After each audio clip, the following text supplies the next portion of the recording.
They get their meds. They get, self-care if they need it. But again, too, it's expensive. Isn't everything expensive? Yes, everything's expensive. I mean, if you budget well, I think you can make things work. And I mean, definitely without that. Yeah. But kind of going, so you've done this for 15 years. Couldn't believe it. Did you celebrate? Was it 15 year this year or September? It'll be 15. September. I mean, that's awesome. Yeah, I actually thought I was going to go into nursing. Really? Mm-hmm. What? And then you found that passion and I got pregnant and had a child 3 months after we got married.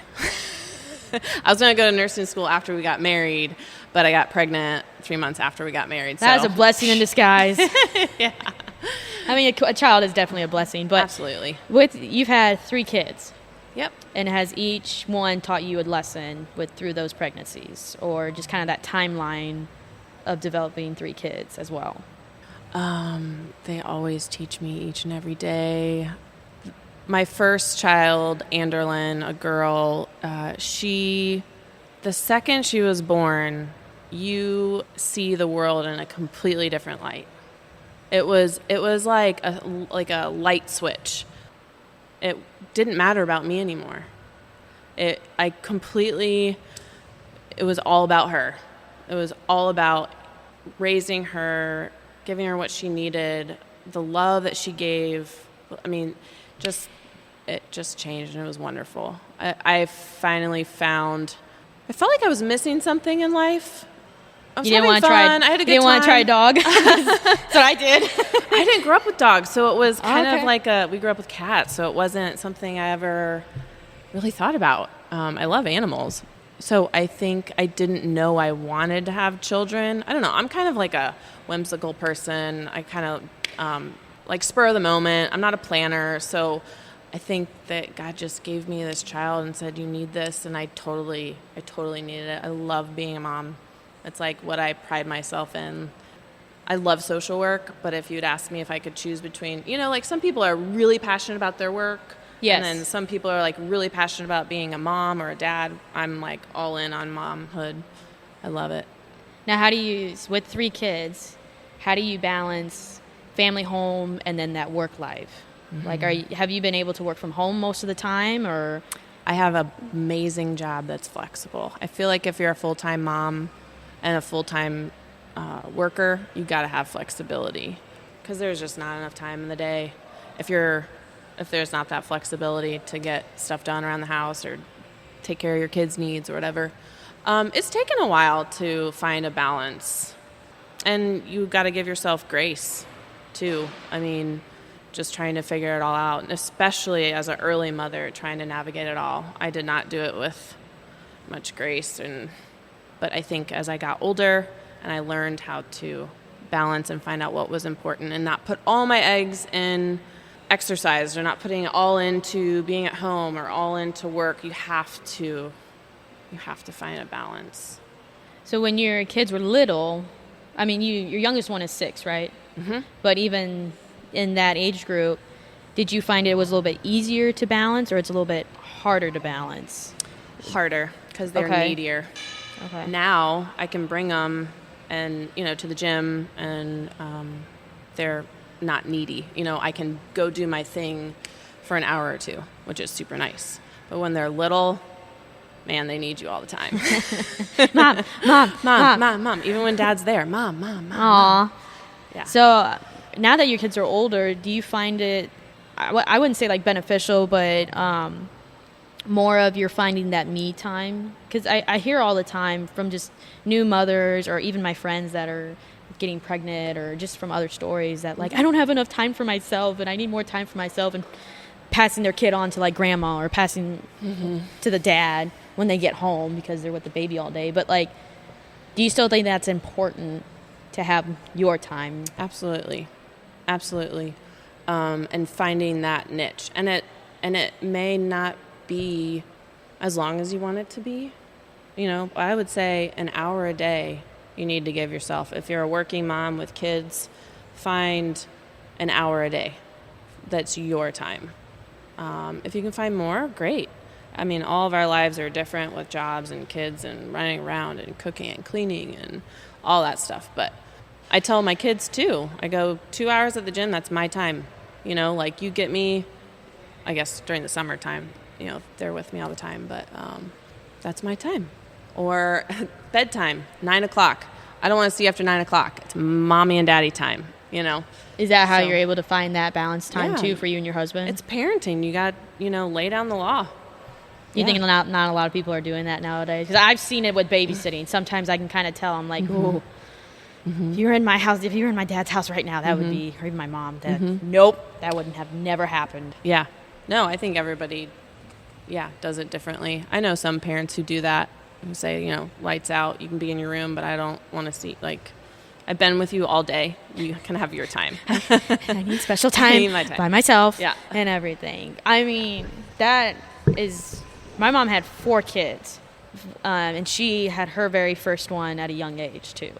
But her and my dad, they made it work. All of us have gone off to college, and granted, I'm still at home, but I'm not, you know, just laying around doing nothing. No, you're a workhorse. Very much. Do you think that is your goal, to help grow your kids to the point where they feel confident to go to college, and then they feel confident when they get out of college to pursue their dreams or their passions? Absolutely. I think one of the hardest jobs is being a parent. You are raising a child. You're teaching them life skills, relationship skills, work ethic skills, you know, taking care of themselves skills. Yes, definitely confidence, persistence I want them to have. I want them to work hard. I want them to be humble. I want them to have integrity. So all those things they don't come easy. You have to continually, and that's the thing with parenting why it's so hard, because repetition, like constant repetition and constant correction and discipline to teach them those things. And it's tiring. But at the end of the day, you know, consistency wins. That's what I hope to do, is stay consistent as a mom. And then when they're ready to fly, I want to say I've done a good job. You know, I'm not perfect. Nobody's perfect. I don't think that would be a win for me.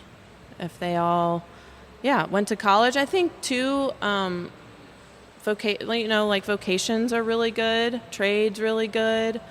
So if they can just find something that they love to do. And also, I think service is really big, you know. We really need we're CrossFit gym. We're a big community. We believe in community, but there's also a bigger community out there, you know, here in Indianapolis, and church and school. So. And you've never done CrossFit until you met your husband, is that correct? Right. And it actually took me almost 10 months to actually try it after he started doing it. I was like, no. Really? No. So I tell people when they come into the gym on their own, I go, I am so impressed, because I was married to a guy, or not a guy, I was married to, you know, the owner, and he would do it for 10 months and would try and get me to do it, and I still wouldn't do it. But they come in on their own and try it on their own, and I just think they've got balls. So what finally convinced you to get your balls to do it? 10 months is a long time. And, wanting to lose baby fat. Uh-huh. Yeah, and I was bored. of... So what did you do before your husband got into CrossFit? Boot camp classes. Did you do his boot camps? Oh, yeah. Did you? Brutal. It was like Metcons, but like 45-minute Metcons. Every day? Yeah, that was our workout. It was, So it was nice to, and like lifting, like I always wanted to lift a barbell. Yeah. I just didn't know how. And so that also I really enjoyed, lifting a barbell. So when he approached you about opening up a CrossFit gym, how was that experience? He first wanted to open, you could do like a pod. Like you could buy like a pod and they would just set it down, like if you had, you know, like an open parking lot, or like like the storage pods? Yeah, something like that. I don't know. It was a pod and you could just open it up and put it anywhere. I didn't it was even like know they a had mobile that. CrossFit rig. I don't know what Matt might be, tell me I'm saying it differently. But anyway, it was kind of portable. Okay. And I was like, okay. I just was a listening ear, because Matt's a go-getter. He's a leader, and he has great ideas. And sometimes he needs a little steering or a little listening too, but I could tell that he wasn't happy working for other people. And if this was going to get him to work for himself and have his own place and he would be happy, I was all for it. Let's go. And we watched, some of the CrossFit games from forever ago and just looked cool in the community aspect of it. Like really drew me in. Because, you go to a Globo gym or LA Fitness or whatever, and it's just you. Everybody puts headphones in and don't want any social at all. Yeah. Unless you need a spot. Yeah. And That's the only time. Yeah. And not from that creepy guy that's been staring at you. While he's just getting over there sitting doing bicep curls. Yeah. She looks really good. I think she needs help with her squat. Yeah. Oh, it's so creepy. Yeah. So how has it been to have this business and to be that second support system? Because, yes, everybody sees Matt, but I think they don't realize how your role in this business is just as important because you're the backside. Like, you are definitely the backbone into helping keep it going. And if he's like a stressful day or losing motivation, I mean, you guys have been, 7 years, right? Mm-hmm. Yeah. So over that 7-year time span, to look back on that, how has that been for you? Oh, man. We've had our ups and downs. It's grown our relationship. Yeah. Honestly, it's gotten us closer as a couple. Sabrina.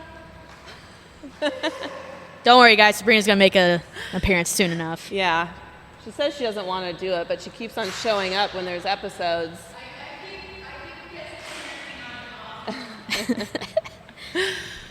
But yeah, that it's grown you guys together. Yeah, it's really gone organically well for us. I know how good he is at what he does. The fitness business has its ups and downs, with memberships and dealing with people and growing, and you just have to love each other, support each other, and it's not about you. It's not about me. It's about him and me giving to him what he needs. And as long as he does it back, then, we're good. And he does. So it works really well. And how long have you guys been married? Uh-oh. Just go with it, a range. 11, 12. We got married in 08. Okay. I'm not a math person. That's okay. Math is hard. Math's hard.